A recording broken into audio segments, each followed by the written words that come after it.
close your eyes for a moment. Imagine you are standing in the middle of a busy street. Everyone around you is moving fast. They have fancy clothes, they are talking on expensive phones, and they look like they know exactly where they are going. Now, look at yourself in this dream. Your pockets are empty. Your shoes are worn out. You feel like a ghost in a world that only notices the rich.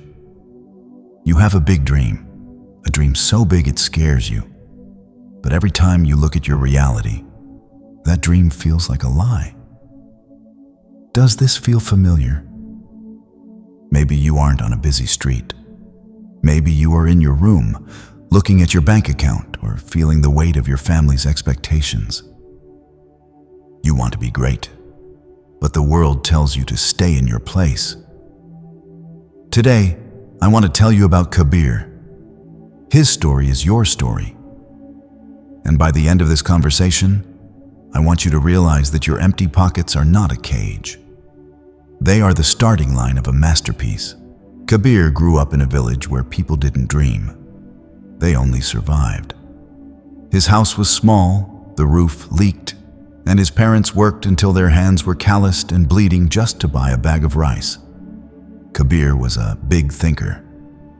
He would sit by the dusty road and watch the expensive cars drive toward the city. He would tell his friends, "One day, I will build something. I will change our village. I will make sure no one here goes to bed hungry." And do you know what happened? They laughed. They didn't laugh because they were mean. They laughed because they were scared. They had been told for generations that poor boys stay poor. They told Kabir, "Be realistic, boy. You have empty pockets. People like us don't change the world. We just try to get through the day." Those words are like dust. If you let them sit on you, they make everything look gray. Kabir started to feel that dust. He started to look at his empty hands and think, maybe they are right. Maybe I am just a fool with a dream. One evening, Kabir went to the edge of the village to find a wise man known as the teacher. The teacher lived in a small hut near a banyan tree. He didn't have gold or servants, but he had a peace in his eyes that Kabir wanted more than anything. Kabir sat at his feet and said, "Teacher, I am tired of being poor, not just in my pockets, but in my heart. Everyone says I must think small because I have nothing. Is it true? Is my destiny fixed because I was born with nothing?" The teacher didn't answer right away. He stood up, walked into his hut, and came back with a small, wooden-framed mirror. It was old and a bit dusty. He handed it to Kabir. "Look at this," the teacher said. "Tell me what you see." Kabir looked. "I see a boy who is tired. I see someone who has no money and no power." The teacher smiled gently. "That is what the village sees. Now look closer. Look past the tired eyes. Look at the tiny spark in the center of your pupils. Do you see it?" Kabir looked deeper. He saw a tiny, flickering light in his own reflection. "That," the teacher said, "is the fire. Most people let the world pour water on that fire until it goes out. They believe their pockets define their soul. But the truth is this: your mind is the king, and your body is the servant. If the king believes he is a beggar, the kingdom will fall. But if the king knows he is a king, even in a shack, he will eventually build a palace." The teacher gave Kabir 3 rules that day.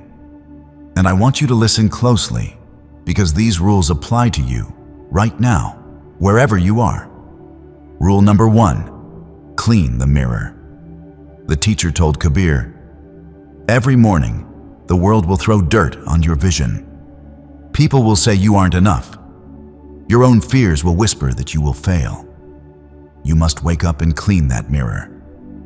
You must remind yourself who you are before the world tells you who you should be." Rule number 2, feed the fire with discipline. A dream without discipline is just a hallucination, the teacher said. If you want to be big, you must act with big intention. Work while they sleep. Learn while they party. Save while they spend. The fire doesn't stay lit by magic. It stays lit because you feed it with effort every single day. Rule number 3, offer value. Never ask for money, the teacher surprised him. Instead, ask how you can be useful. A beggar asks for a coin. A businessman asks how he can solve a problem. Even with empty pockets, you have a mind. Use it to help others, and the world will eventually pay you for it. Kabir went back to the village. He didn't find a bag of gold on the way home. He still went to sleep in a leaky house. But his walk was different. His eyes were different. He started small. He worked at a tea stall, but he didn't just wash dishes. He learned how the owner managed the money. He learned how to talk to customers. He saved every tiny coin. When he had a little bit of money, he didn't buy a new shirt. He bought an old broken radio and spent his nights taking it apart and putting it back together. He taught himself how things worked. Years passed. The boy who was laughed at became the man who fixed everything. Then he became the man who built things. He moved to the city, started a small workshop, and grew it into a factory. He didn't get lucky.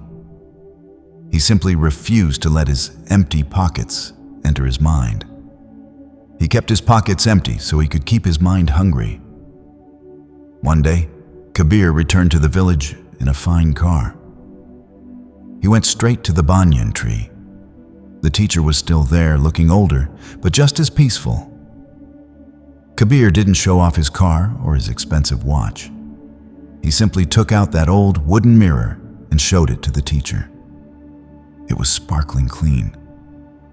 I never stopped cleaning it, Kabir whispered.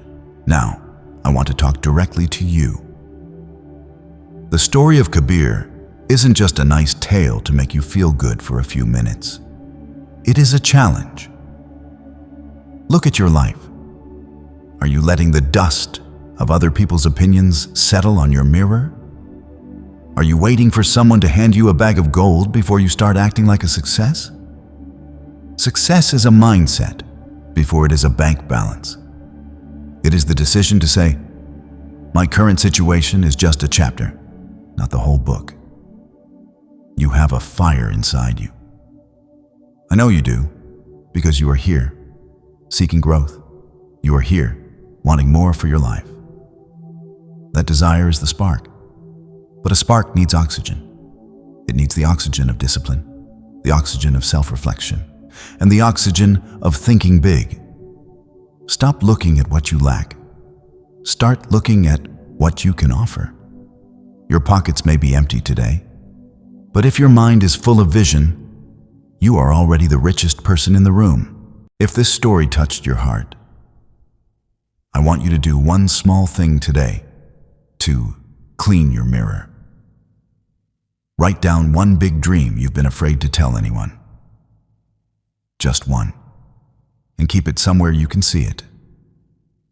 If you found value in this journey, please hit the like button and share this with someone who is struggling right now.